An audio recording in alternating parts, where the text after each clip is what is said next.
Welcome back to this episode of Talk Smack with Mac. On this episode, we have a entrepreneur, business owner, gym owner, and all-around badass on the pod, Ryan Diaz. What's up, bro? How you doing? What's up, bro? How you doing, man? Appreciate the intro, dude. Thank you. I appreciate it. I appreciate you getting on the pod. It's been a weird little few days. Yeah, you dude. got a little sick, and then we had to postpone. But shit, we're here now. It's gonna be a good ass time On a Sunday? on a Sunday for Yeah. the Lord, Yeah, right? No, dude, it's getting for the Talk pod on a Smack with Sunday, Mac, dude. baby. You said Sundays are your grind days. I love grinding on a Sunday, man. Sunday's probably my favorite day. I love it more than it's football. Yeah. But dude, I like doing shit that and I know this sounds like cheesy, but like stuff other people aren't doing. Just to make myself feel better. Mm-hmm. You know what I mean? I'm in that mode, bro. I feel like that's a common theme at FitClub. I hear a lot of people in there that's saying the same thing. You have a collective of like badass people in there. Yeah. That's why I stay at FitClub. I like the people that I'm around. There's people that I can learn from. There's people that are pushing themselves to get to that next level. And it's pretty dope.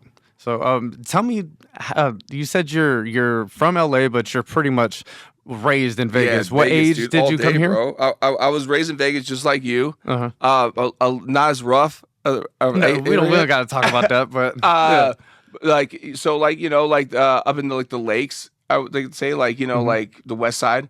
The west side of town in Vegas. But yeah, I was born in LA. But I was a Lakers fan. Yeah. And all that shit.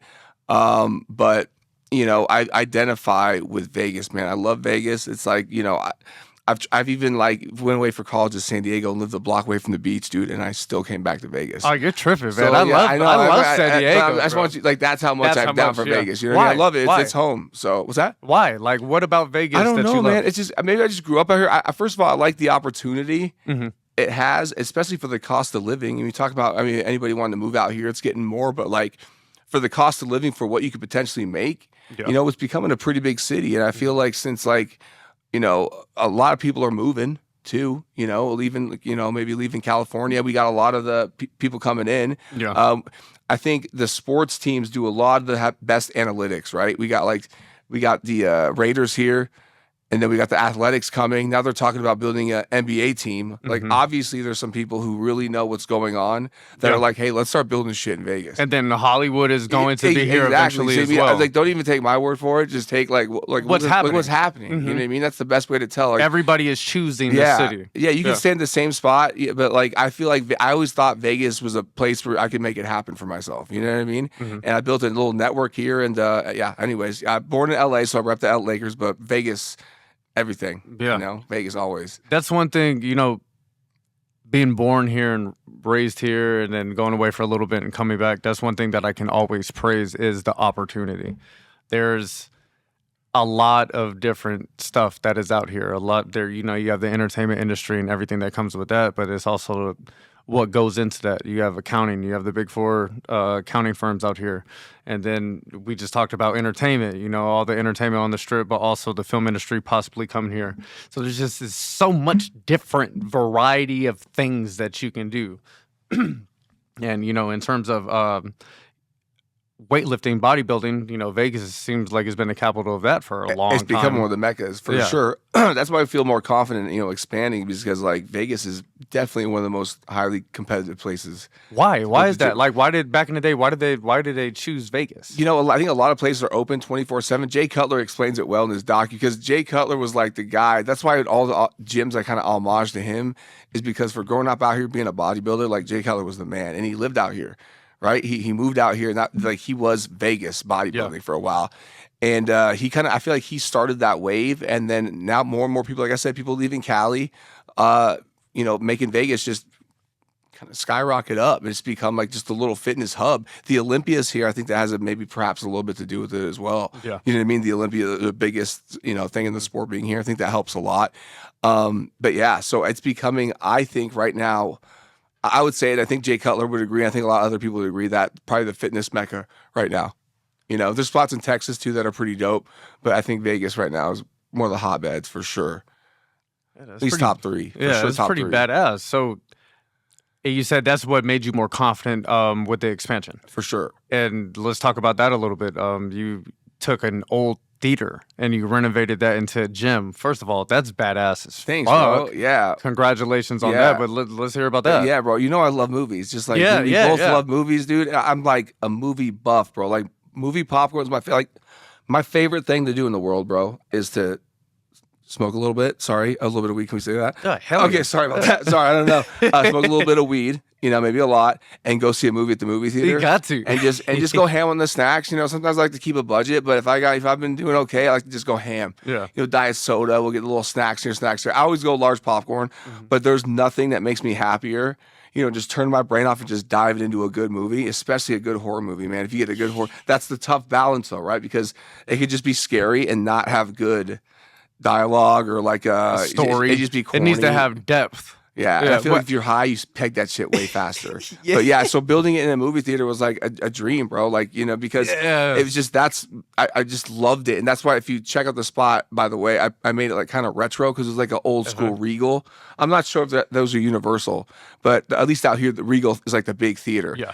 And so these crazy pillars and shit. And it's just like very, I don't know, at least growing up out here in Vegas, what all the movie theaters look like. It's just obnoxious, huge, big pillars, large ceilings. And I wanted to put we had the little ticket booths. I wanted to keep them so bad, but my business partner, Chris, is like, yo, dude, we got to make those doors, bro. Come on. So I wanted to keep the ticket booths so bad, dog, and utilize them so bad, but I don't think it was plausible. That's awesome, man. Congratulations on that. I can only imagine. I haven't been there yet. Oh, you got to check it out, bro. Especially boxing with the best Grodex bags. Okay. I don't know if people know this, I remember. But you are nasty. You have nasty hands and nasty. Like I remember, that's how we started talking. I was like, damn, bro. I would just always watch you and be like, damn, dude. I feel like this motherfucker would beat me up for sure. Not that I'm always challenging people, but like, you know what I mean.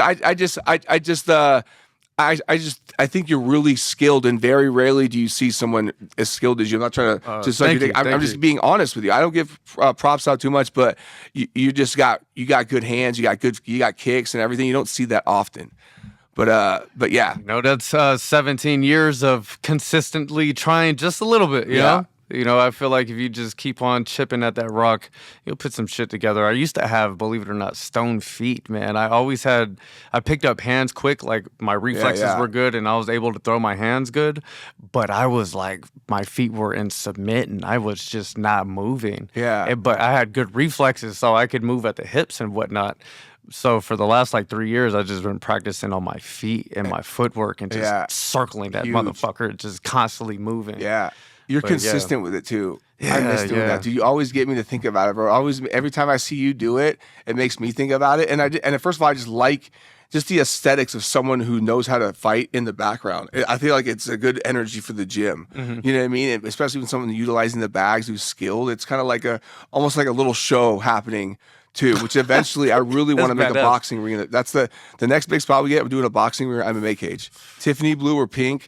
But I love that, like, just that energy in the middle, that like the action, the fucking, you know what I mean? Especially with boxing getting huge, we got Zuffa into it now. The homie Dana White is about to make sure boxing is no more bullshit. Right. So they got some dope fights coming up. So I'm pumped. I think the stock, obviously, MMA is going up. MMA for sure. For sure. MMA is definitely overtaking boxing for just all around better entertainment. Yeah. Boxing had its time, had 100 years, but the problem with boxing is that the best aren't fighting the best. Yep. So, and there's too many champions. Like if you're 137 and there's 4 champions, it's like, are you really the champ? Way too many. So too much emphasis on being undefeated too. Like in the UFC, they don't give a fuck about that bullshit, dude. They'll build them up, you know what I mean? And we shouldn't, dude, because people learn from their losses. Like granted, like Mayweather's the GOAT because he hasn't lost, or one of the GOATs at least. I don't know where you fall on that. I'm a big Mayweather fan. I think he's the GOAT. Like he's incredible. You could say is business wise, you can knock him for when he chose to fight. The thing is, he got in and got unscathed and got out. You can criticize about how he did it, but he changed the game and he was the GOAT in every aspect, not just the defense, the business side of it, the everything. He was the total package. And the reason you get so emotional is because he was so good at doing his job that he would make people hate him. He put on a clinic on how to promote yourself and how to handle. Like, you can hate how you want, and I've hated him before. You know what I mean? It's because he makes it easy, but you have to respect what he's done. The thing that I love too is that he talked the most shit. But again, as you already said, he's never lost. No, got fucked in the Olympics bad too. Yep. That was horrendous. That's a travesty. But that was like a local guy that he lost to, right? Where were the Olympics? Do you remember where they were at? I don't remember. I remember because he got bronze, right? Yeah, it's ridiculous. They give a bad decision for sure. What boxers need to do, and Canelo is doing a great job of fighting whoever the fuck. And I give Canelo, and I always have gave Canelo all the props in the world. I started watching him when I was 16. I think he was 18 or 19 at the time. He already had like 40 pro fights. Nah. Yeah, he was probably fighting in like Mexican bars and shit like that. But he's fighting anybody. He fought Mayweather at what, like 21 or something like that? No one to fight Lar. He wasn't even a big name. Like, why the fuck would he take that fight? He's moving up and fighting people. Like, it's reminiscent. But I think he's a little past his prime, but Bud is so nasty. That's what makes me, So that's what I was getting to, is the fact that Terrence Crawford and Canelo fought. That's what boxing needs. Yeah, you got to see, though. We just saw it again with see Bud's greatness. Right. Like how great he really, he's all-time great. That's how great he is. Yeah. So boxing has to stay consistent of the best fighting the best. You have some of these guys that will catch the fade with anybody at any time, but then you have other people that are ducking and dodging. And that has to be eliminated, because when it comes to the UFC, we're seeing some fucking crazy fights, man. And it's the best fighting the best always. And then you have Dana White, who's always looking to outdo himself, putting on the best cards possible. The best promoter ever. He's fantastic. I am such a fucking big fan of his, bro. I'm a Dana White dick rider. Look at what he did with the Sphere. And now he's did all the other shit. I was there, by the way. He was. Sorry, I didn't mean. I didn't mean to cut you off and like braggadocious. That. I didn't mean to drop that energy, but I had to just say something. I wanted it was incredible. But, my pockets ain't deep enough, Yeah, it was incredible, bro. Yeah, it is like a once in a lifetime thing. That's once in a lifetime thing. My cousin got me the ticket too. I can't even front like I bought it. That wasn't the fight that Max Holloway pointed to the ground, right? No, I wish. Then who's the main event? What, Justin Gaethje fought? Right? Sean O'Malley and Marab. Okay. And I'm a big O'Malley fan, and it broke my heart. Yeah. And I ended up meeting up with Gavin. You know Gavin, my other owner, my business partner. Yep. So he was down there too. He had tickets too, and we walked down there. I'm kicking with him. He had a little better seats than me. And we're watching the and he's screaming, "Yeah, Marab, because he knows him." And I'm like devastated. O'Malley's losing. He's like, "Yeah, Marab," right in my ear, dude. Yeah. We're going at it, and but yeah, it was a tough loss, but a great experience for sure. Because I was all gun ho on O'Malley. I get passionate about my guys, dude. Yeah, it's hard not to. I used to train at Extreme Couture, bro. So that's where I started. Okay, Eric Nixick's the homie. Yeah, that's my boy, bro. Shit. So sorry, I didn't mean to cut you off. Where I got a lot of the energy, how I wanted to build the gym was based around the energy I got from Extreme Couture, because it's one of the most amazing places. I'm not just like glazing, dude. This is just me being transparent, fucking with you. It's one of the most amazing environments ever, bro. I trained there on my own for 3 years. The first place I trained on my own at. What's that? What art did you train? Oh no, I was the only person there who's like a personal trainer. Oh, you were actually training people. Okay, I approached them. I was like, I like MMA. I want to do boxing with people, because I do boxing, a little bit of Muay Thai. Not that I'm crazy good, but I do it. And I wanted to hold pads. I just like the environment. And Eric was like, "Yeah, dude, let's do it." And then I just ended up vibing with them. It worked out, and great energy in the gym. And I started doing the class all the time. But anyway, sorry, I love that place. Yeah, no, Extreme that place Couture is special, dude. Fantastic. Eric Nixick's a man, and I'm so happy to see him get his flowers. He's like a big deal now. Yeah, he came up big time. He did. He got Coach of the Year a few times, and such a good dude. Yeah, he seems like it. He seems like a how very he runs nice that gym, bro. He's just so good at it, dude. It's such a melting pot of so many different people from all over the world. Sean Strickland there now, dude. I'd be hella scared, bro. So I'm not gonna front. If I was still there now, I'd be scared Sean would pick on me so bad. But he's nice as fuck. No, I meant like, that's the thing. Nice. I remember like he's hella nice. I talked to him a couple times in the gym. You know, nothing too crazy, Yeah, but I feel remember like he smashes dickheads, like people who talk like, Oh, you know what I mean? I but feel like he's like the bully, they deserve it, bully though. for the bullies. like these people shouldn't be Yeah. online talking shit. He's the bully Don't of do the bullies, that. which is good. We need Be those. nice. We need those. Yeah, Yeah. you do need that. Yeah, no, like, he's nice to everybody. Civilians, he's cool as fuck. He'd be the wrong dude to press, bro, because he's good with the gun. Did you see that video when someone drove up and they pulled into his house by accident? He hid behind his car, and then she come out with his gun, and Are you talking about the ring cam? Yes, the ring cam, and then the cops arrested him, and Sean O'Malley like restrained him. Yeah. How crazy is that? And the Rogan and them were talking about he would give him the wrong. Imagine all that. How the worst luck ever, bro. You picked the wrong fucking The house. wrong fucking house. You did not do your due diligence, Yeah, bro. You dude. should have been Oh my fucking God, can you scoping imagine, some bro? shit. I'd be terrified. He would have came out, I'd have just said, I'm sorry. I'm my bad. Fuck that. See, with the MMA guys is like, that's the thing, right? With boxing, MMA is like those guys are the best fighters. Yeah. To be real, Yeah. because if you like a boxer, like, MMA guy's gonna take him down so fast or leg kick him would be a wrap. Mm-hmm. The boxer's not gonna stop a takedown. In It's- jiu-jitsu, are you kidding me? You Good can't luck. you can't be one dimensional. Like just So that's like what we know. The UFC, we know those are the best fighters, Yeah. and it makes. I feel like that makes a little bit of a difference, It's scary. Like people don't really realize how good these people are.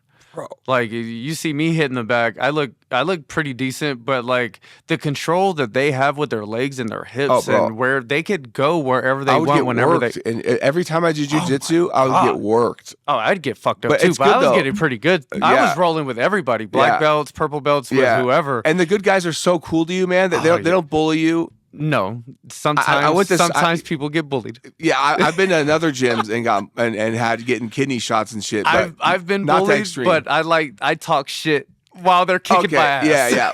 I get sick like that too sometimes. Yeah, Sometimes I "Fuck get you, like that too. motherfucker, you're lucky. I don't know what I'm doing. yet." Yeah. Yeah, dude. Yeah. Yeah, you gotta have that mentality. You know, I'm not a bitch. I'm gonna throw myself into the flames. That's the only and see way what you start happens. doing well. Because if you start being timid, then like every time I go back to sparring, I haven't done it in a while. I'm always like a little jumpy, right? And like I'm almost afraid of the contact. As most when I'm doing it all the time, like I'm like embracing it, right? Yeah. And it's a different vibe. But I get my ass kicked because I'm just all defensive, right? And like, you know, and I'm not used to it, and that's what I miss right now, dude. I really need to get to a point that I'm comfortable with the contact. Because if I did sparring, bro. It's like I fucking feel like I would be jumpy because like I haven't gotten hit in a while. You know what I mean? And you need that. I feel like you need that. If shit pops off too, you need that. I want to be comfortable, and that's the big thing. Is every time I see you do it, and I think to myself, it's like, 'cause this bodybuilding shit and that are hard to do. And I feel like in my very lane, hard. I have to. I have to choose look one. jacked, right? I have to. yeah. Like a part of Yeah. the gym side, I can't. Like you know what I mean? You have to look the part, and you have to be about that life. You know, you have to be about it because you'll get called out real quick. Oh fuck! But I'm one of the guys calling you guys Yeah, out. yeah, Like, yeah. how the fuck? What? Yeah. You better fucking take your shirt off and make me say, "What the fuck is this guy doing?" Yeah. You Who's know, I trying need to to be doing that. Yeah, exactly, bro. But that's Trying hard to to get back to It's it, hard though. to keep that. Yeah. Like, we can stay on that. What the fuck do you do to stay looking the way you do all the time? Well, you know what, dude? I have pretty good genetics, but I feel like I have so much built dense muscle on that like it's easier for me to maintain. I lift pretty heavy, and like here's the thing, bro. I eat like 5 meals a day, 6 meals a day. I'm pretty like it's become like my life. Yeah. Excuse me. But What are you eating? Just the plain basic shit? yeah, I mean, I do a lot of cheat meals sometimes because I can get away with it, but I hate doing it because it makes me so inflamed. So I've been really trying to stay away from it, but sometimes I just like. I just got McDonald's before. Like I need the calories. I did legs today. I'm like, shit, I only ate a protein bar. Right. You know what I mean? Because I was training all day. I was like, let me just hit this up real quick. So I need to get better about my meals. So I'm not on it like that. But when I'm home, yeah, it's like beef and white rice. That's it. You know, broccoli, whatever. Simple. Like steak, or are you talking ground beef? I just do the ground beef. Yeah. I realize, man, and I've seen the best gains since I completely switched. Like 80% of shit I eat is ground beef. Yeah. It's the Because best. it's easier to digest. It's easier to like, if I'm so fucking full and I don't want to eat, I could just swallow that shit down with some water, get through it. I realized with chicken, man, I could grill it, I could boil it, I could cook it on the fucking stove. I started to hate chicken. And it's not nutrient dense. The beef has far more nutrients than the chicken ever will. You know what I was scared of because I just didn't know better was because the ground beef is fattier. Exactly. People are scared of that. Yeah, Exactly. and then I was like, man, I fucking want that too. Yeah. Like I'm a hard gainer. Yeah. I don't have good genetics. I feel like if I don't eat my 5 meals in a day, I'm gonna fucking I'll lose shrink. 2 pounds. See, that's how I am too. I will Yeah. fucking shrink, bro. That's why I have to eat something. Because if I eat too clean, bro, I'll shrink. And I know it's a good problem to have, but it depends what your goals. You always want what you can't have, right? I want to get bigger at least and ripped. Yeah. But it's hard to if I miss meals, dude, I'm getting skinny. I'm shrinking, and then I'm getting told by 8 people, "Hey, are you getting skinny?"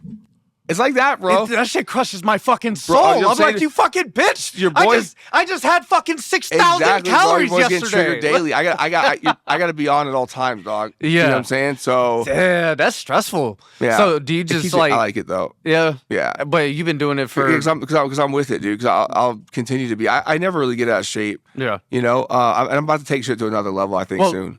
Shape.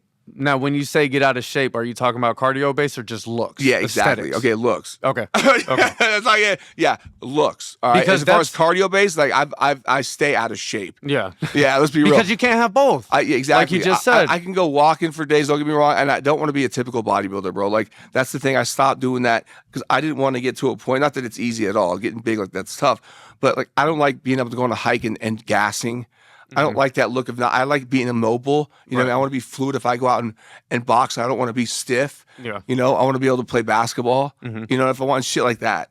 Yeah. So I want to be jacked, but there's a point. I also want to be able to be athletic too. Yeah. You know, I don't want to lose that shit. It's hard, man, because I love being in shape. You know, I was in the Army. I was in very good shape. I was running. There was the point we were running 5 miles, swimming a mile every day. So I have been in very good shape. But now I'm trying my damnedest to get bigger. And I'm like, I want to go running so bad, but I know I can't. Yeah, the running kills the gains. Yeah. Like a fast walk would be perfect, dude. That's why I do them. They're so easy and chill. But just for like, I mean, I'm telling you, bro, just for like the cortisol of like the mind aspect of it. I know it sounds corny as fuck for a savage like you, just doing a fucking brisk walk. You know what I'm saying? You can put some weights on your ass. Exactly. Yeah, put on my weight vest ass and and find a way to make it terrible. Yeah. All right. I know you can make you hate yourself. You can make it. It's have a nice show. I'll just hate my life for a second. Yeah. I know you're like that. I got it. But like you could do that easy with a fast walk. I think it'd be great. Yeah. You know, that's you get it out of you. It's good to kind of stay like not sloppy too. Especially I see the shit you post sometimes. You're like fucking 2-hour walk today. Yeah, dude. I was doing 10 miles a day. And then I broke my far pinky toe because I was wearing my Air Forces and they were too tight. And my toe, bro, snapped. You broke it walking? Walking. I didn't even feel it, bro. It was just like I guess it was too much accumulation of walking with because I have fat feet. It just snapped my toe in. That's insane. The toe breaks are chill, especially the pinky one, because it's like nothing you can do. So you just like ride it out. It's not too disfigured, so we're good. I've broken one bone that I know of for sure my whole life, and it was my right pinky toe because when I was deployed in Vietnam, we were drinking with our drivers and shit like that. We were getting fucked up, and I remember we went out to barbecue dinner, and we were all just celebrating the mission. Got too fucked up, came back, and fucking my homie played "Walk It Like I Talk It." And I was wearing them thong fucking flip-flops, and I was walking it like I talk it. He knew better to play that at that time, bro. Bro, I smacked my pinky toe on the bed railing and snapped my pinky toe in half. Wow. That shit was fucked up. Do you think about that every time you hear "Walk It Like I Talk It"? Every single time. And it fucked the song up for you. It fucked it up. I don't even listen to it anymore, funny, man. Dude. He played "Walk It Like I Talk It." I had to walk it like I talk it, bro. I had to get it. I had to get it. If I could get down with it and dance sick to it, I would too. But I can't. I'll just walk it like I talk it in the corner looking cute. All right, man. So every episode I have a segment called Take After Take. Okay. Where I ask you a question and you give me your opinion. Sometimes it's this or that, this person, that person, this movie, that movie, this scene, or just what the fuck you like more, top 3. So we're going to play with that a little bit. And with a couple horror movies coming up, no better way than talk about them. So let's start with Scream 7. It's coming out soon, right? I think Scream 7 at this point is running on just straight nostalgia. I feel like they really messed the series up with the last 2 movies just for the simple fact that they were building something up with Billy's daughter just to fire her from the movies, and they're not even going to see it through. Now they have to pay an abundance to Neve Campbell to come back and be Sidney Prescott and save the day again, and now we're bringing in her daughter. I'm not seeing it, man. They're keeping all the main characters alive. The brother and sister got stabbed 27 times each, and they're still alive. The series is not hitting anymore. How do you feel? You know what? I thought the last one started pretty dope, like how everything was like a relic, like they had like the museum of shit. But I haven't been able to get into it hardcore since I think 1 and 2 were the only true bangers of that series. If I'm being honest, dude, like Scream has kind of become irrelevant to me. Like it's one of those things. Like I maybe I'll watch it if like it's on Netflix. I could give a shit less about it. The only reason I want to see it, you're right, is the nostalgia of it. But here's the thing: Nev Campbell's in this one, right? The main character. That's big for me. That's big enough for me to see it. That's nostalgia. Okay, that's the only you're right. thing they it's got. Absolutely running off nostalgia because I would. Now that I think about it more, her being back in it is pretty fucking dope. Now, Courtney Cox being back in it was dope, but you're right, nostalgia. You're right. That's it. Because I don't give a shit about the new characters. They're all hot chicks. And I should care more, but I don't. Yeah. The only way I could say that this would be perfect is what if the whole firing, I forget the girl's name, but the main character from the last 2 movies, what if the whole firing of her is like some way to cloak the fact that she's going to be the killer in number 7? Yeah, dude, it's just like anybody could be the killer. They're just so ridiculous, and I feel like they reach so hard. It's just like so like fuck Santa Claus be the killer. One of them, I wouldn't be surprised. You know what I mean? At this point, why are we how many still... derivatives of Jason are there? At least 7. You know what I mean? Like how many connections can there be? I don't think there's ever been a sequel. It's just this is a whole new shit. Yeah, whole new story, whole new everything. Yeah, I feel like they're at that point where they would have to start over and have some bomb-ass director retake it and have like an even darker twist of it, like a more serious. Because let's be real, it's a horror movie, but it's like a fun horror movie. Yeah, it's not like one that's going to scare the shit out of you. Right. There's moments you're going to laugh a lot of it. It's like a pop culture horror movie. I think Scream might be one of the few movies that you can't redo or reboot completely. It'd be tough because the reason why Scream was different from any other slasher is the fact that they were able to poke fun at the genre, and that's never been done before.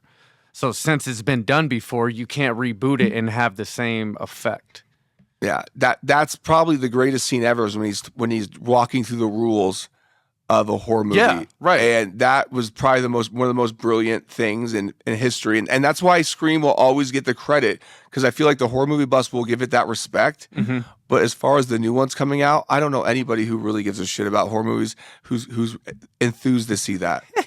Like, is it on the level of the Conjurings coming in, the new Conjurings? Or like, I don't know. I don't think so. Have you seen Ready or Not? No. Oh, so part 2 of that is coming out. You need to go watch it. I know. I haven't seen the Art the Clown one either. I know. What? I know, bro. What are you fucking doing? I know. What do I lose credit for that? The fucking gory shit is tough for me, bro. Okay. The gory stuff is tough. So you're not an Evil Dead fan either, huh? I loved Evil Dead because it scared me so much as a kid. Like it was just like the number 2 is so bloody, it's ridiculous. Like the house is bleeding. I loved it, but nothing frightened me to my core like Evil Dead because the demons were scary as shit. Right. Too. So that was the thing. It was the gore, which was a lot for me, but the demons scared the hell out of me. Evil Dead was a traumatizing movie. Evil Dead is to my this favorite day. shit. That was probably the scariest movie I've ever seen. I can't peg it 1 or 2 because it's 2 starts off the jump terrifying. Yeah. Again. Like right where we picked off. It's like damn. And then they made Army of Darkness, which was brilliant. I love that series, by the way. That series is fantastic. I'm a bigger fan. Okay, Evil Dead or Scream? Oh, I'm going Evil Dead All day. Evil Dead. Me too. 100. Me I don't too. even think it's close. Scream's impact is up there. I feel like the impact they made, right? Impact is huge. Pop culture is bigger than Evil Dead. I feel like Evil Dead's more like you have to be into that shit. It's comparing apples to oranges, Of course. just for the simple fact that Evil Dead was a low budget movie shot in a cabin in the woods, versus Scream had Wes Craven, who was fucking coming from Nightmare on Elm Street. He already had a series. This guy is fantastic, big ass, Hollywood money behind you and production. So the fact that we're even comparing them in that right, Yeah. you got to say That's how Evil Dead's Dead on that is level, just, bro. it's Evil Dead's so gangster. sick. You I watched the love TV Evil show? Dead. What's that? Did you watch the TV show? I tried to get into it a little bit. I wasn't feeling it like that. I'm sorry, The dude. I TV just show couldn't- is the shit. Did I you got like my it? daughter on it. Yeah. I thought it was cool, but it was hard for me to get back into it, to be honest with you. Yeah. It was just hard. It's a new Evil Dead movie coming out this year. Is there? Yeah, Evil Dead Burn. That's right. I think I saw that. I'm interested to see if that will be really good. It has to be. All of the Evil Dead movies, even the 2 new ones, Yeah, newer-ish ones, well, they're more funny too. They're with fantastic. Yeah, they picked up the Army of Darkness wave with it. My favorite Evil Deads, like I loved Army of Darkness. Don't get me wrong, that was a different vibe. Like that was a fun movie. That was a relief after those two. Yeah. Right? If you watch the whole thing, it's like okay, we need. Well, this. it seemed like the genre switched from horror to horror comedy to comedy exactly, horror. And that's how the series was. And the thing I liked about the Evil Dead was the sheer terror of 1 and 2. It was terrifying. So number 1, I remember we were having a sleepover and it was raining. Oh, it was raining in Vegas, so right? scary, and we're dude. watching that movie and the fucking power goes out twice. Oh my and god! It's thundering and lightning outside and it's raining hard as probably fuck. so fun though. Dude, I went to sleep that night and I had all the homies around me. I had such bad nightmares and I'm sweating and fucking it was bad. I look back and I'm like, damn, that's a good ass movie, man. Thank you for those scary ass times. What's the scary? If you had to pick scary, sorry, I'm gonna get off subject. No, it hit me. What's the scariest movie you have to say? I know it's hard to say, but at the time, think about this. When your age and everything, let's allow 2 because I have 2 too. Is that okay? Mm-hmm. All right. And I'll or just whatever, take off 3, whatever. off the top of the dome. Okay, let's go. So the first ones that come to mind, I have to mention Evil Dead 1 because of that experience. Yeah, But also, I had a very fucked up night after watching The Hills Have Eyes. Ooh, that's a creepy one. That one, I watched it on the couch downstairs, and like behind the couch was open. Yeah, it right? doesn't end happy either. You get no it closure doesn't. in it. No, you just get a fucked up night. And when it doesn't end happy too, oof. And then usually, like, I try to like fall asleep to the movie, right? No, I was like, the movie was over. I turned off the TV. It was just all dark. I was like, oh my God. Every time I closed my eyes, I thought somebody was stabbing me or some shit. Oof. What about you? So I got this tattooed on me because I got to put this number 1 just for the sheer Tales fact of the Crypt? The Tales from the Crypt Demon Knight. It's the Crypt Keeper. Demon Knight is my so that was like my with Billy Zane. Yeah, Crypt Keeper, bro. That was like my guy, bro. As far as Yeah. horror shit, like I would watch him as a kid. Like I'd stay up and watch him and shit. Because he had juice. Yeah. Hello, and he was so kitties. sick, bro. I loved him, dude. Yeah, and he was like a comic relief. Even though he was scary, he was like a comic relief from it. I Right. just really loved him, his character. He made it for me, you know? Even if anyways, Tales from the Crypt Demon Knight came out, and it scared me for over a year, bro.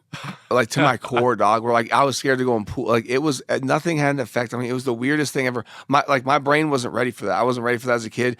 It was just so terrifying to me that I had nightmares for like it felt like a year. Who knows? If I'm a kid, maybe it was 3 to 6 months, right? Yeah. You know what I'm saying? I don't know, but it felt like an eternity, dog. Yes. And nothing rocked my core like that. I was young. So I got to put that number 1. That came out, what, 96, 98, something like that? I don't know. So I didn't even think, like, when you think of the cast, too. They had Jada Pinkett in that movie, and then they had Billy Zane. Shit, bro. Yeah. Damn, that's crazy. So Jada Pinkett at that time, she did Set It Off, and she had the other shits in the 90s, and then Billy Zane did Titanic around that time. It's like they had some heavy hitters in that movie. Yeah, man. You got and Billy Zane's performance was, remember when he like spit the sponge out his mouth? It was like, you know, making a deal with the guy. It was like, wipe the blood off the door frame so I could come fuck you guys up. Bro, I haven't seen it again since I was 12. Listen, bro, I haven't watched it again since. Ah, yes! I haven't watched it again since, bro. How crazy is that, dog? I still haven't watched it. Like you're saying again to me. I'm like, I gotta tell this. Well, I haven't watched it again. I've never had my daughter watch that. I gotta put her on game. I never went back. Yeah. And you never will? I don't know. No, I will. It'd be funny now that I'm talking about it because like I'm thinking about this shit again, right? You don't really think about this that much. And I also got to put The Ring. The Ring. I was older, and that was what's crazy about The Ring. It was older, and it fucked me up. Mm-hmm. I literally unplugged my TV for the first month, bro. I wasn't taking any chances. But did you see any reflections in the TV? I turned my TV around. Okay, all right. I'll be real with you. I was just gonna tell you that I unplugged it, turned it around, bro. I wasn't playing for an entire month. My parents made fun of me. It was hilarious. Like The Ring fucked me up, and it wasn't even necessarily that scary for people. I guess it was the creepiness of it. Yeah, because it was very different. It was so creepy and odd. Like the video itself, and then once you see it was just so creepy to me, and it rocked me to my core, bro. And those two, nothing rocked me. 7 days, man. You start counting the days down, like, oh my God, can you imagine? Like you watch this dumbass video of just like some weird shit happening, a little girl in a whale and some shit flickering back and forth to different shit. And then all of a sudden you get a phone call but your homies told you about this. They're like, Yeah. hey man, watch this video. Yeah. They're fucking with you because they're fucking with you, but then they're like, oh my God, I might die. I have to pass this on to somebody. Look, watch the video and then send that shit to Harry because you got to get it off you. But like, just watch the video and then this little girl's going to call you, right? Can you imagine though? You think your homie's fucking with you and then phone rings and you answer. You think it's them, man. Why are you guys playing? Hello? The fuck? And then just creepy shit happens. And then now your anxiety and everything is just building. The tension's building for those 7 days. And then there's nothing you can do. Yeah. Yeah, the ring is cold. That's fucked up. That's scary. It's almost like It Follows. That's it. It reminded me of that. When you said it out there, I was like, it reminds me a lot of It Follows, which is a modern same day. premise. That's another banger. I believe they're making a sequel to that. That's a great one. Yeah. Creepy and good. Really slept on, I feel like. I remember I started watching that. I think I had just got stationed when I was in the Army. And I put it on, and I think I fell asleep within 20 or 30 minutes. And I don't think I ever finished it. Ooh, and then really? I went back and finished it, I think, last year. And what I watched and what I had, like, I guess, finished it with in my own mind. Yeah. It was not what I watched. It was not what the movie actually was. And I said, God damn, this shit is good, man. This is a real good movie. I highly recommend It Follows for anybody. All right, let's see what you think about these. We're gonna have some competition. Hands down, Halloween is a better franchise than Friday the 13th.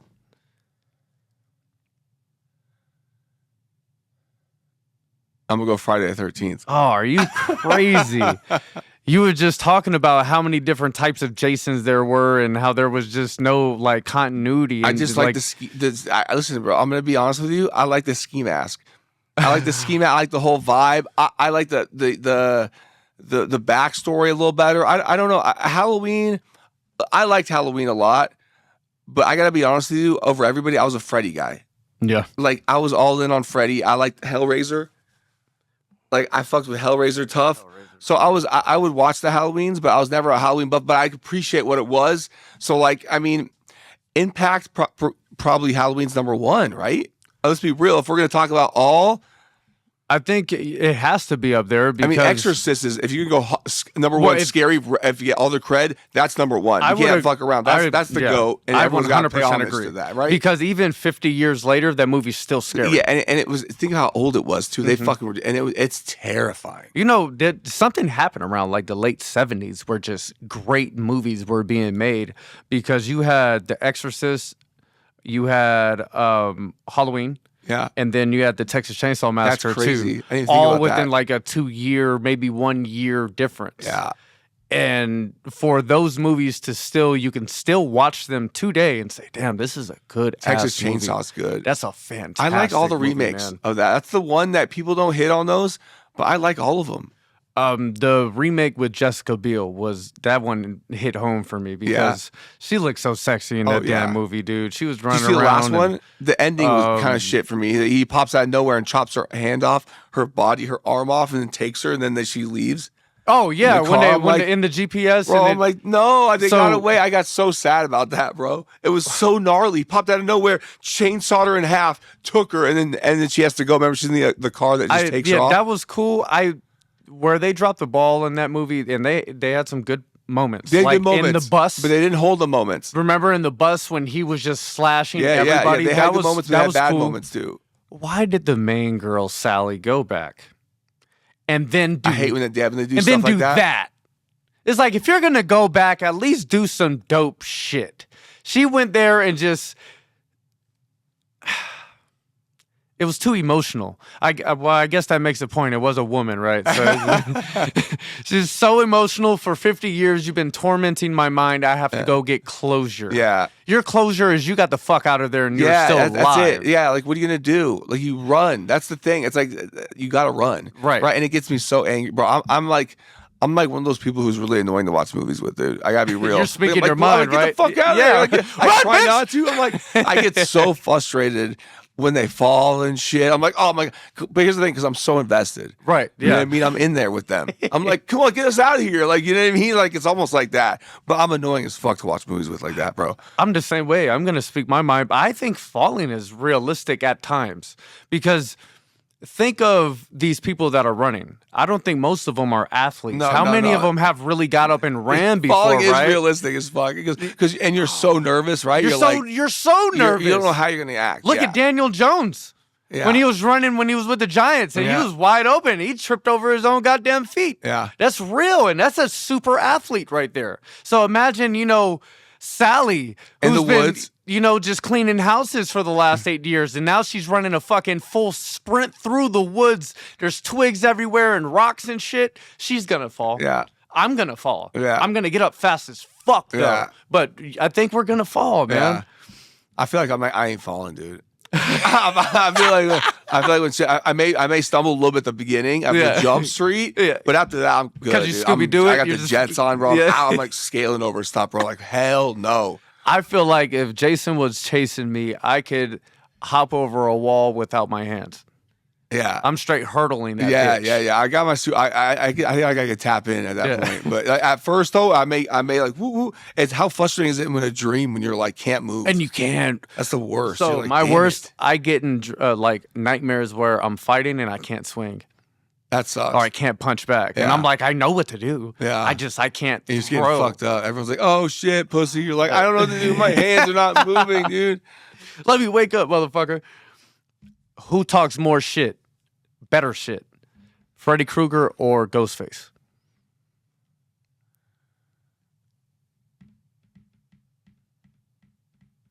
Dude, Ghostface has some bars though. Sometimes, dude, when he gets them, dude. It's personal.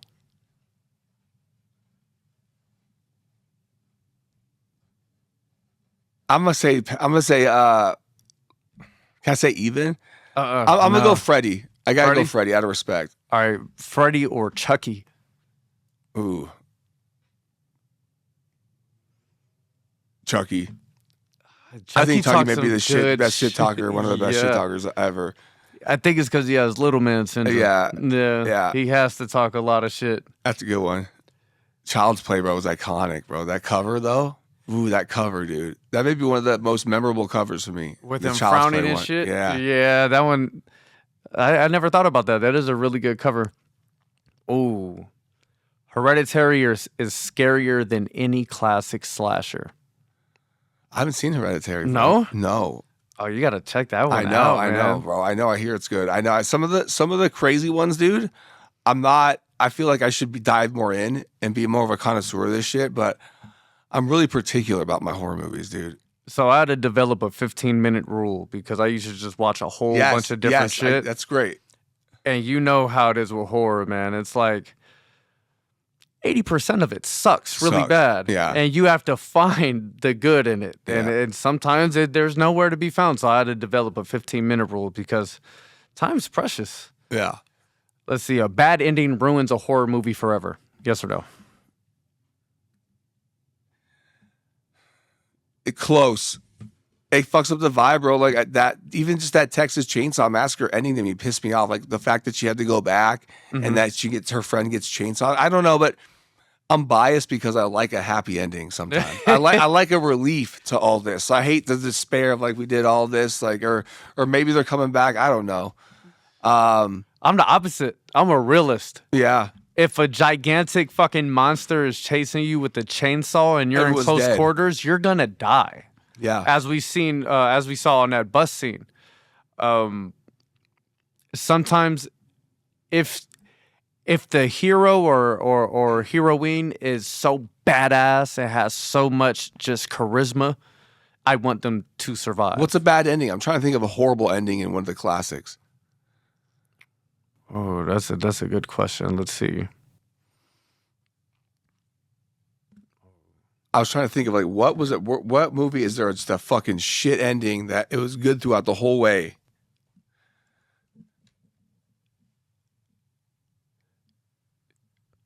Oh, all right. We can stick with Texas Chainsaw. This is my question didn't pop up yet, but you remember in the Texas Chainsaw with Trey Songz? Have you seen that one? Yeah.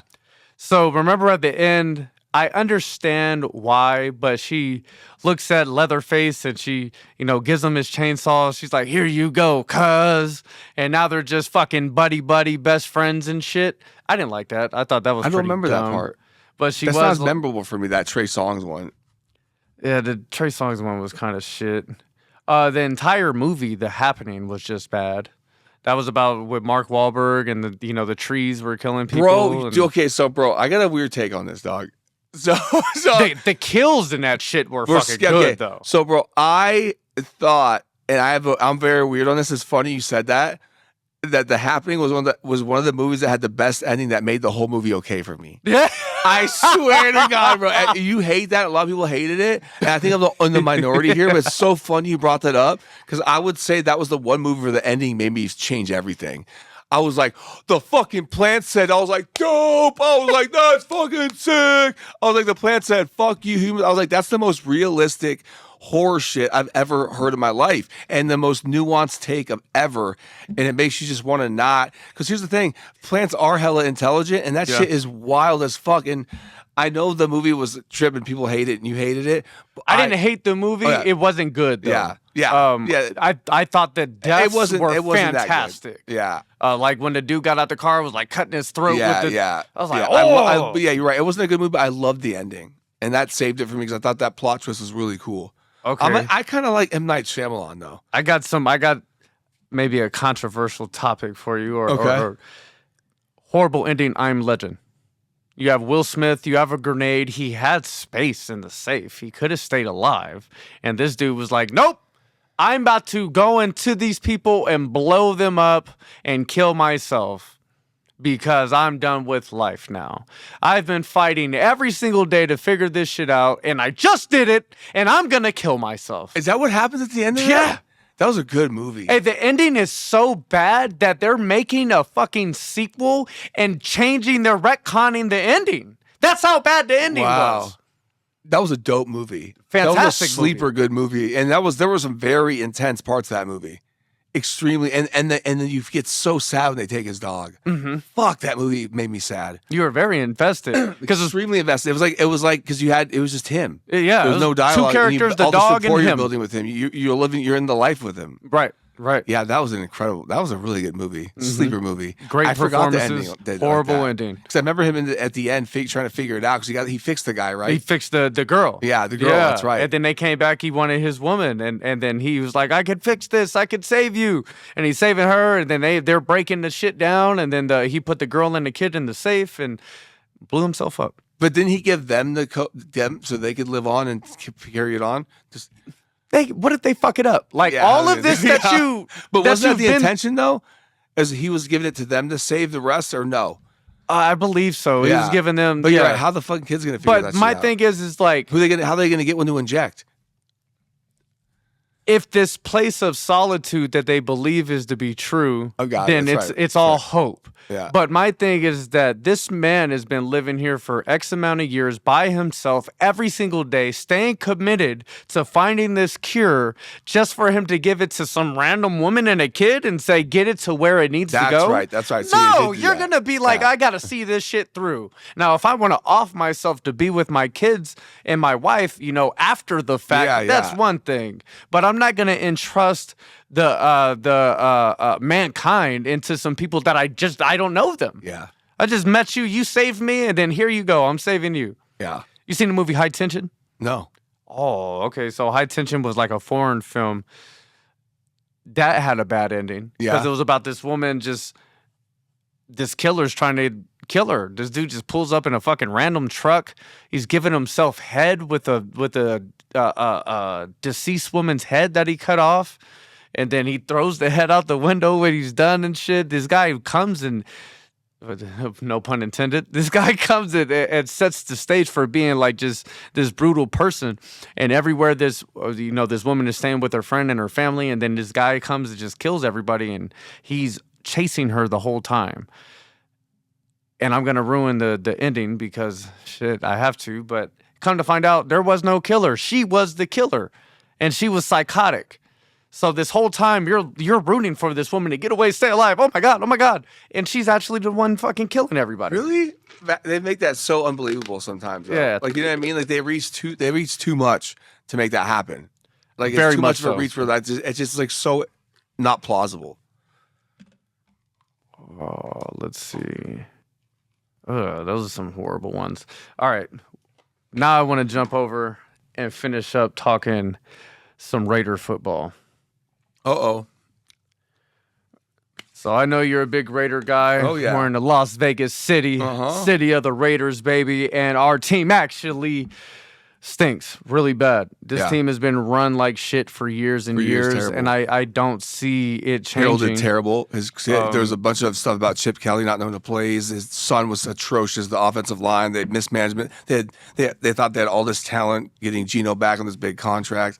Yeah, where you're going to give Geno Terrible Smith line. a big contract, not saying he's a bad quarterback, but the reason why he was not successful with the Jets and then was successful with the Seahawks was because of the people you had around him. Exactly. He's not a guy that you could just, he's not that superstar quarterback that could just make people around him better. He's a very sustainable quarterback like Sam Darnold that can win a championship, but you need pieces around him. You're putting a Band-Aid on an open wound and hoping that, you know, that's going to seal everything and fix the problem. When in reality, you should have stopped trying to pay off these subpar as bridge quarterbacks, Jimmy Garoppolo and Geno Smith and who's the other trash guy that came from 49ers? And with Josh McDaniels, you know, we all know he's a hell of an offensive coordinator and a terrible head coach. The Raiders just continue. From the 49ers, right? No, the other quarterback. There was two quarterbacks. I think it's about the running back. Yeah, there was two trash quarterbacks that got paid a lot of money. Garoppolo? And who was the other one? Not Geno Smith. There was two. Oh, I can't think of it. And I'm not talking about Aiden McConnell or whatever the fuck. See, that's how bad it is that the Raiders have had so many trash quarterbacks after Derek Carr. Quarterbacks, one after another. It's been terrible, yeah. It's been trash, man. It's been absolutely garbage and bad drafting, too.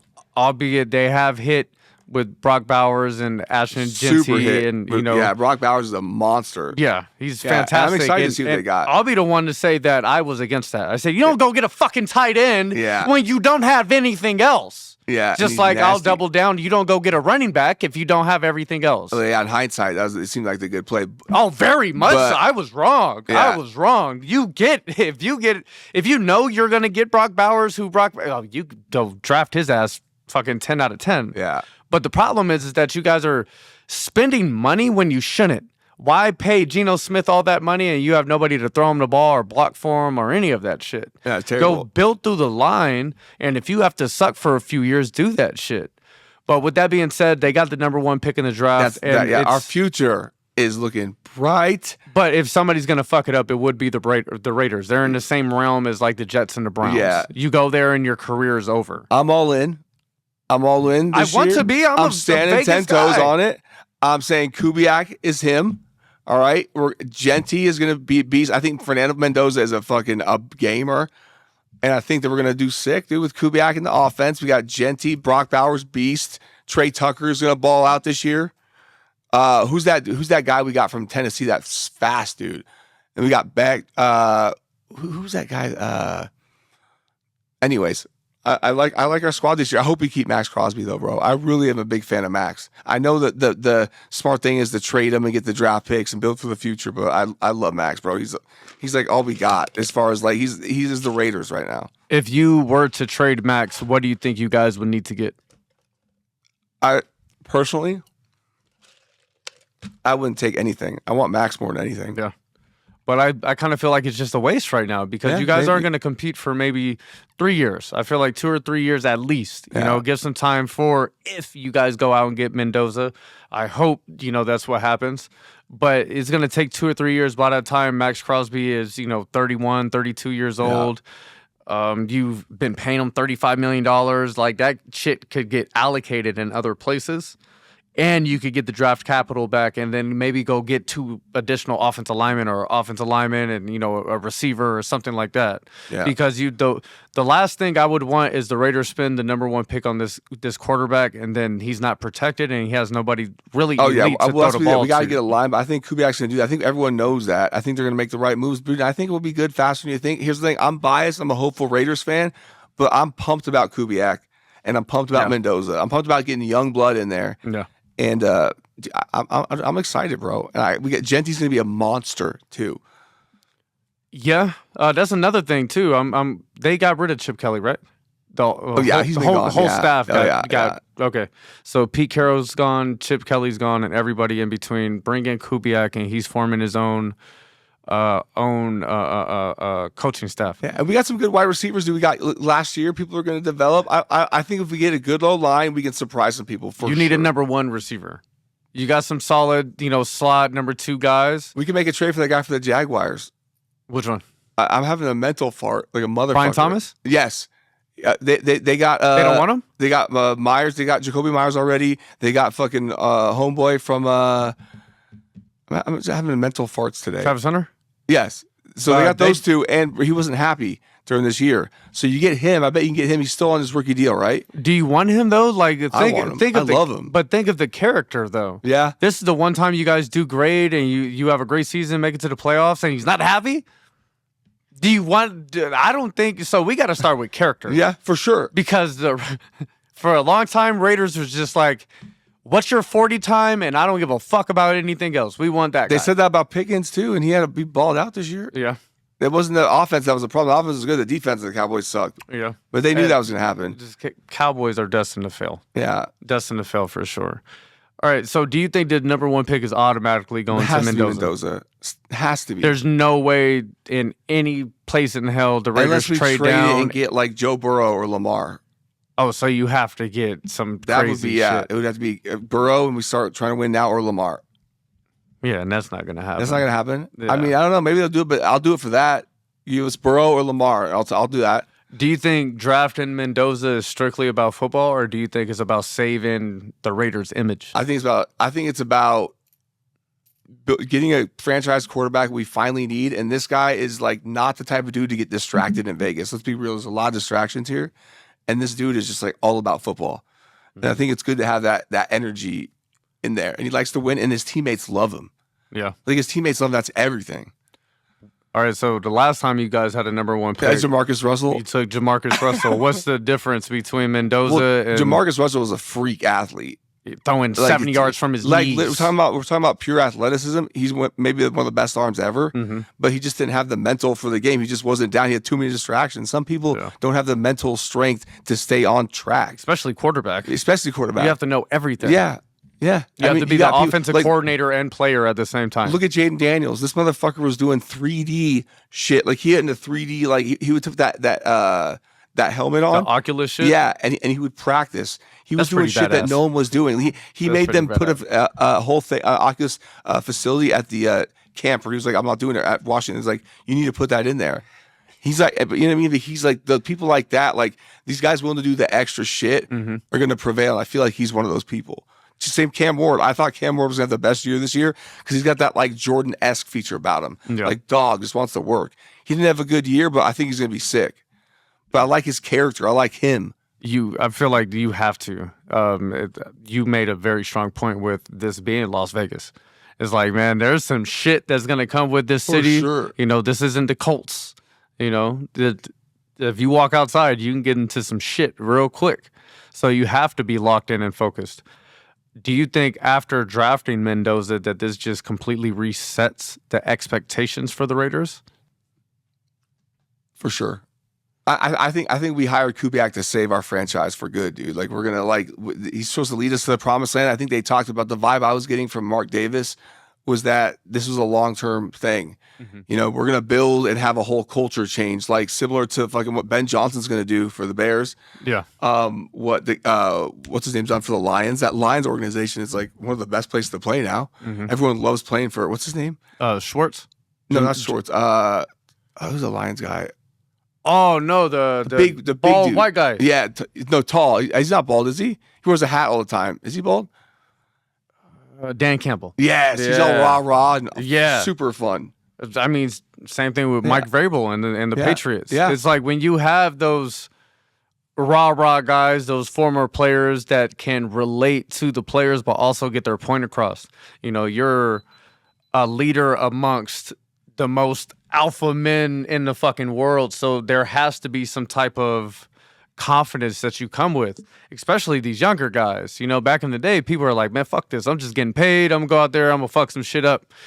These days, these younger kids are a little sensitive, man. Super sensitive. You have to be able to communicate effectively and be able to get your point across without hurting feelings. That's a good point. That's why a lot of the new guys are doing better. That's a great point. I didn't think about that.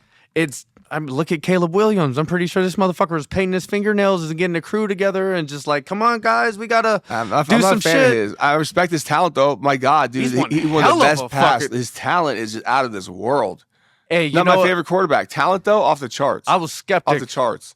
Those passes he made in that game, bro. I would always be a hater. I was like, I gotta believe. I'm a believer now. I was like, man, this dude has big balls. You got to have some big cojones to make the fucking passes that he was making. He made 2 amazing passes that game, too, that were just unreal. On 4th down. Yeah, exactly. You talk about the mental fortitude that you have to be able to deliver in those moments in the highest and most strenuous expectations and environment, man. He's got that next level it factor moments that they're like, oh, shit, this guy's special, for sure. All right, so he's a perfect example because Caleb, he did not blow people away his rookie season. He took time. Do you think, especially with the historical turnover of the Oakland Raiders, do you think the fans and the owner has the patience for Mendoza and Kubiak to get it going? Yeah, I think so. I think as long as Mendoza's working, man, I really think he's going to come in here and do some amazing things.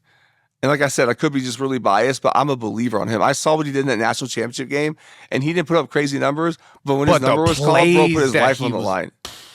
And then that Miami D is nasty. The biggest thing that they showed was like a year before Mendoza was scrambling and went head-to-head with one of the players on Miami, and he got smothered. And then fast forward to this championship game, the same player, similar play, and he fucking runs him over and goes and scores a touchdown. So people, especially the casual fan like myself or people just watching from the TV that never did it at a high level, you don't put the mental aspect into it. Last time I fucking ran up the middle, this guy smashed me. Yeah.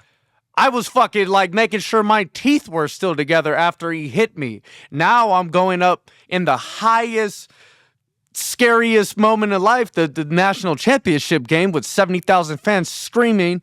You know, it's the end of the game, and that same guy that fucking smacked my ass last year, not today. Yeah. That's showing mental fortitude. That's showing mental strength and also a progression. And that's what you need from these young guys, man. Well, let me see what you did and when you failed, and let me see what you did when you were facing that similar situation again. What was the progression that you made? What did you change? And it seems like he's putting it all together. But again, this is the Raiders, man. We don't know. We don't know what's going to happen. Yeah. All right. We're going to touch on Max Crosby just a little bit more. All right. Because he has been the heart and soul of this team. Heart and soul. And shit, the city too, man. He gives us hope. Like, I'm a Buccaneers fan. I've been a Buccaneers fan for my entire life. But when it comes to the Raiders, even though they've been ass since they came here, I'm like, man, Max Crosby is cold, though. I love watching him play. I'll turn, defensive possessions on for the Raiders just so I can see how he shoots off the line of scrimmage and just puts in effort. But if somebody says, hey, we're going to give you 2 first-round picks and a solid veteran, what do you say about that? No. Still? Personally, no. That's the thing is, like, my loyalty to Max is going to make me, like, even in my fantasy football league, it's cost me championships. I'm really into fantasy football. I play in like these high stakes leagues. I love it, right? Yeah, it's cost me because I like to go with my heart sometimes. And like, can't. You know what I mean? You can't, but like, I'd rather play that way and lose that way sometimes. Like, maybe not so much. I drafted Ashton Genty in every league this year. Oh, I made sure of it, bro. Like, I'm getting my guy. Like, fuck the bullshit. I'm a Raider fan first. Let's go. I'm going to win with him. And he did, and it was hard. It was rough because I could have picked a lot of other cats who'd have done better, right? But and same in this situation, dude. But I just like having Max as our face guy. He's our guy. And at some point, you got to set a thing. Say, hey, they're, with people who stick with us, we keep. So whatever. Fuck the draft picks. Fuck that. We're about loyalty. Yeah. Max has done us good. We're going to keep Max. Max is a part of this culture. I want to win with Max. Yeah. He stuck with us, and it's more like setting a precedent that way. And sometimes I feel like that's more important than the bullshit. Because, yeah, we could hit on those 3 picks. We could also not, though. We could also have a shitty defense. And Max have another bald year somewhere else and they win a championship. Like, damn, remember we had Max? That's going to hurt so bad. Yeah. Do you think if you guys do trade Max, that the fans will ever forgive the front office for that? I'll be hella pissed. Yeah. But here's the thing. I know this right now. I don't know. But I from what I hear is that if Max wants to go, it's on him. Like the Raiders trying to keep him. Yeah. I mean, they just hired the line coach as the defensive coordinator. Like, why would you do that? Mm-hmm. Max, you know what I mean? Like, you wouldn't. So that gives me hope. It's hard, man. You rip this?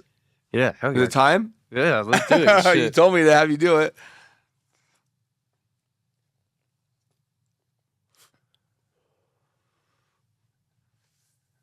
The vapes are so bad for you, bro, but they're just money in a situation like this, right? You know, the house smell and all that bullshit. I worry about driving, getting pulled over.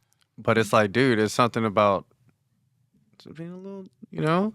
And then I'll fucking go make some shit. Bro, that's the thing is I handle shit when I'm high. It goes back to the ADHD bum, shit. Like, I like you smoke to a little shit. Yeah, you it gets smoke me a little fired up. weed I appreciate life more. I go on a walk and I appreciate the sun. I know it sounds fucked up, but I'm just keeping it real. It's because you're in tuned. It's exactly. Because, and I have ADHD as well, so I can relate. Like when you're not high, you're sitting there and you're just like, fucking just, you know, a little jittery. And you smoke a little weed and it's like, damn, I can see clearly now. I get mad high strong and I hate that about myself, man. Like you got to know something about yourself. I want to be like, I always liked James Franco and like Pineapple Express. I loved his vibe. Yeah. and I like that, bro. And that's what I try to be like, oh, you want to feel like a stoner? I was like, I liked his vibe and I'm okay with that. It's okay then. It's better to me than Ryan who's high strung and needs to get to this place, to this place, to this place. You know, my thing is, what do people do when they're high? There's bad stigmas on weed, and I personally think it's because of money. Back in the day, you know, they wanted to put a bad name on marijuana to not have their money fucked with. And lock people up. Yeah, if we're not going to capitalize on this, why are we going to allow it? So let's shoot this shit down. But in reality, man, weed is good shit. And you have people that smoke some weed and just sit around and fucking go to sleep and do nothing, and it makes it even look even worse. But then you have other people like Wiz Khalifa and Snoop Dogg that are some of the most successful people ever, and they smoke weed all day, every day. Yeah. You know, so it's what you do on it. Same thing with any drug. Like if you take Adderall every day and you're fucking just cracked out of your mind staring at the wall or some shit, or if you take Adderall and you're just fucking firing on all cylinders and everything is lining up, how do you treat people when you do it? You know, shit like that. So fuck people that, you know, want to talk shit about weed and shit. Yeah, look, I mean, at the end of the day, man, everyone's just trying to get through, bro. If you can get through being a good person, I mean, everyone's going to have their vices. It's best not to have it. But what's the alternative? Just judging yourself? I mean, you do that too. Yeah, you could. It's good to recognize it, right? If it's becoming a problem, but if it's not. I think, and this is strictly my opinion, and clearly I'm biased, but I think marijuana is a way, like in terms of a bad vice, it's not really bad too much. Yeah, I could smoke weed and go clean my whole house, or get my edits done, or do work, or whatever. Or eat hella food. Yeah, and take a sick ass nap too, though, in case we need that. In case that's the vibe. Versus like alcohol or something. Like, dude, fuck alcohol, bro. So many people do a lot of bad shit. I hate alcohol. Drinking. You do the worst shit on it. It makes people the worst version of themselves. Mm-hmm. I am anti-alcohol, dude. Yeah, I don't drink at all. I'm very biased though. I don't like alcohol, and it has the biggest effect on you cosmetically. People don't realize that. Mm-hmm. Your body literally can't synthesize protein in your. There's so much emphasis on protecting your liver from alcohol that you can't even build muscle. Like there's so much stats about to come out more and more and more. I don't know if they even let them come out because there's such a big money industry. Yes. So that shit happens. So, but it's terrible. And then you could also, if you want to talk about the industries, like as the legalization of marijuana is becoming more prominent across the country, just look in return of the alcohol sales and where they're going and where they're The trending. younger generations that fuck with it, and good for them. Yeah, They're man, more 'cause educated, man. We can make. Here's the thing: there are pussies in a lot of the sense and all this other stuff, but they're a lot more thoughtful. Yeah, a lot more thoughtful. So I and like that. stand Like they're a for- lot more respectful and thoughtful. I see how these kids talk, and they're really worried about other people's feelings. And as gay as that sounds, that's dope. They're Yeah, way right. less judgmental. They're way could've less said that shit better racist. myself. You know what I mean? They just are, bro. There just Yeah. are these things that are we should be. They're a lot more socially progressive in the ways we should be. Do you think that's a progressive. direct representation or a direct outcome of social media? It helps, and what I like about the younger generation is they kind of like shit. It's like not cool. It's like, that's not cool to be racist. It's Yeah. not cool to say that. You know what I mean? They like kind of like it's not cool. You know what I mean? I think that's cool. Yeah. They get it, and I love that they're moving towards being better people, and that's huge. It's And they have their it's- faults, but that's dope that they do that. it's hard to relate. So I agree with you 100%. It's hard to relate on some things because For sure. on the inside, I'm a very fiery person, like a person, usually always. Yeah, So for somebody else to be, aware of people's feelings Yeah. and just like that at the forefront of their mind, not saying I'm not, but that's their most important thing that they're, focused on. It's cool. yeah. It's hard for me to relate. I'm like, shit, I'm gonna tell you how it is. And if you get your feelings hurt a little bit, Yeah. my bad. But I mean, I'm not trying to sugarcoat or beat around the fucking Yeah. bush. I got shit to do, Yeah. But hey, Ryan, I appreciate you getting on the podcast. I appreciate man. you having me, dog. Yeah. Sorry it took a minute for me to No, get no. here, bro. I'm glad we did it. I'm always down to do it again. If you ever want to do like a watch party shit and watch a movie, Oh, so should be I've fun. done that before. yeah, Yeah. that would be sick, bro. Like I'm And not I'm- trying to. If you ever wanted to do that, bro, like I would love. Here's the thing, like the movies that you mentioned, I don't like have people to watch that with who'd appreciate it, dog. Mm-hmm. You know what I mean? Like I like geeking out about stuff. Like Yeah. if we watch it, it'll be a fun experience because we'll be like, look at the cinematography on that. Do you remember Mm-hmm. where like this is the backstory? It just makes it more fun because I feel Do you like the pay girls attention I to watch with, they colors? don't want to watch that shit, and it makes it not as fun for me to really. Yeah, it takes the fun out of it because you know what I'm saying? you're So really it's hard into for me to it. watch that, and I'm too much of a pussy to watch alone. Oh, all right. So before we cut off, I got rules. I got rules on how you judge a horror movie, right? These are rules that I've made up over my time. Rule number 1, nobody else could be in the house. Rule number 2, you have to sit somewhere to where like you can't be up against the wall to where somebody can sneak behind you and grab you, right? And then rule number 3, the curtains have to be open. Oof. And of course, it's nighttime, but that goes without yeah, saying. without But saying. you have to follow those 3 rules. That's how you judge if a movie's truly scary or Yeah, not. yeah, I like that. Yeah, that's I my like that. shit, man. Because I remember there's times Way more scary when you're alone. oh my But it's God. fun. It's so fun to watch it with somebody else Oh, fuck yeah. because you guys are experiencing the horror together. That's so fun. Mm-hmm. All right, I got to love get that. you over here and we'll watch Terrifier one of these I'd days, love to man. do that. Yeah, I'll Because do that with the group. That'd be Art the fun. Clown is just some whole other shit. And I know you said gore isn't really your thing, but there's in Terrifier 2, there is a scene. It was so gory, I almost fast forward through it. And you don't mind that shit. As I'm getting older, man, I can't take it like how I was younger. Yeah, yeah. Like when I was younger, I was just like, oh man, that's insane. And now I could like almost feel the shit that's Yeah. happening. I'm like, oh my God. Fuck, man. Fucking break his arm already, God Yeah. damn it. But that just makes what makes it a good movie or not a good For sure. movie. Yeah. So yeah, man, just goes to show I'm watching some good shit. Yeah. But yeah, Ryan, anytime I get somebody on the pod for the first time, I sit back and I give you a chance to let people know if you want them to check out the new gym, where it's at, or follow you on social media, or go check some shit out. Anything you want to share that we haven't already, this is your chance right here.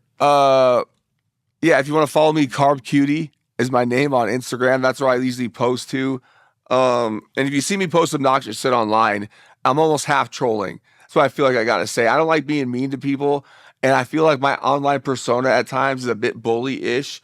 So it's half teasing. I feel like the people who know me know that, and that would be the one thing I want to know because I don't like being a mean person. I don't like being apologetic for what I say, but I also really don't like hurting people's feelings deep down. I don't. But I do think I do try to be funny and obnoxious. So I use it as it's almost like you're acting. Like an it's outlet? the douchiest part of myself Yeah. I'm presenting to the world. Yeah. Right? It's Yeah. not necessarily my best version. It's the douchiest and perhaps the most entertaining.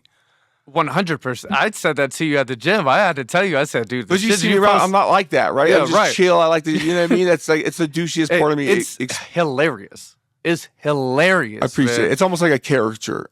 Yeah. And I feel like you'd appreciate that. Ego. And it's not that I'm trying to be full of shit. I'm like that. But it's just the douchiest. Yeah, anyway. You said it's half serious. Yeah. So it's some truth to that shit, Sure. but I'm also making it silly and I'm making it Hollywood, you know? You know, making it more entertaining, fabricating a bit just to spice shit up. Yeah. And yeah, like as soon as I'm watching, I said, this shit is funny as fuck. Clearly, there may be some truth to it, but clearly you're fucking around being funny. I'm glad you see that. Yeah, okay, man. that's cool. And if you can't, I get insecure about that, I would say a little bit, right? Because I don't like that's the younger generation rubbing off on you, bro. For sure, bro. I love it. You gotta stay in tune with them, right? With the gym stuff. I gotta stay hit, man. I was saying 6'7" for a long time, bro.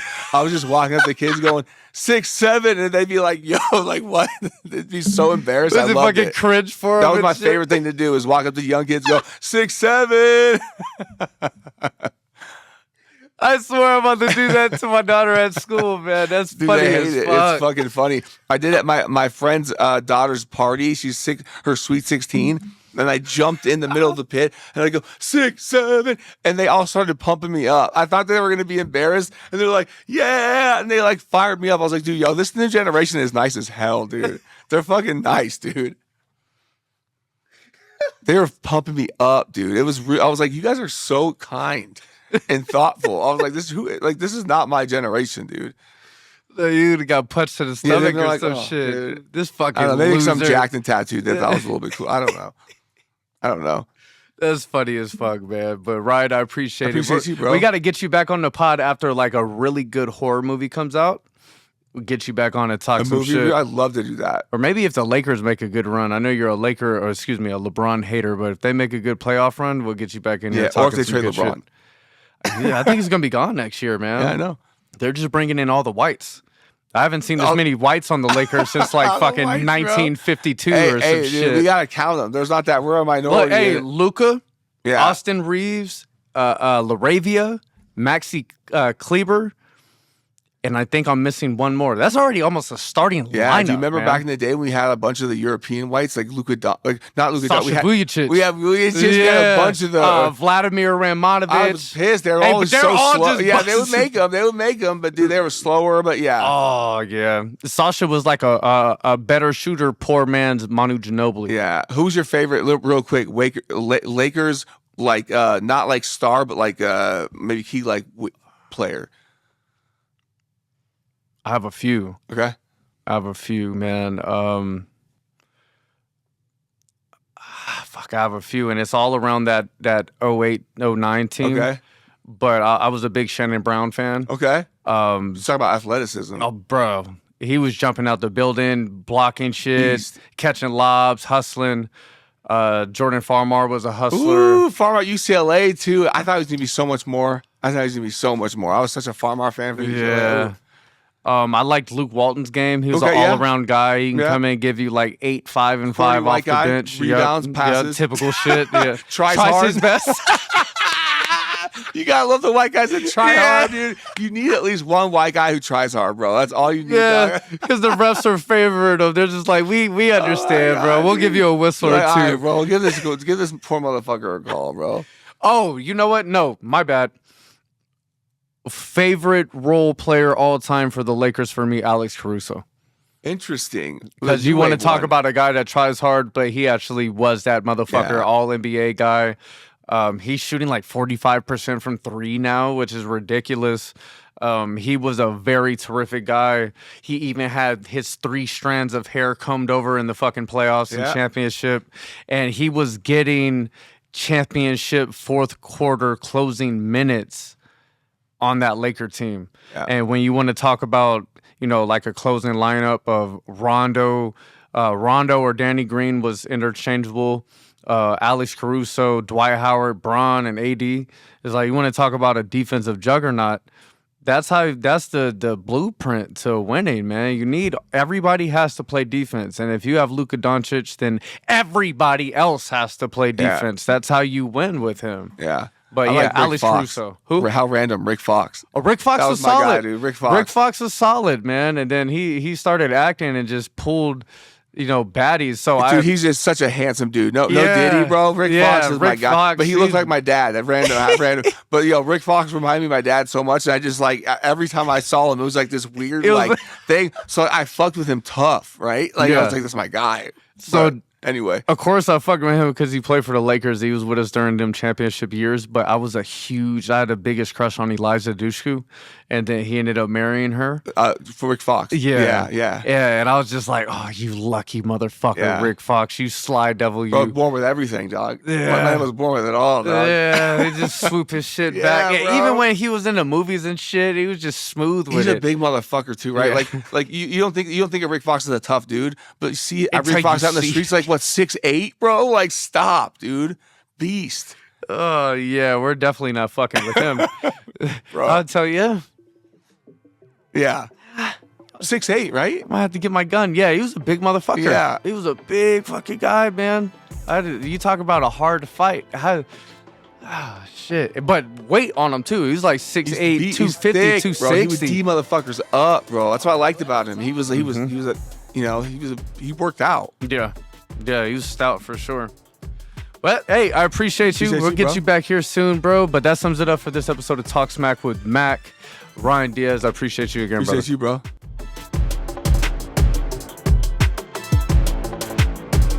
Let's talk smack.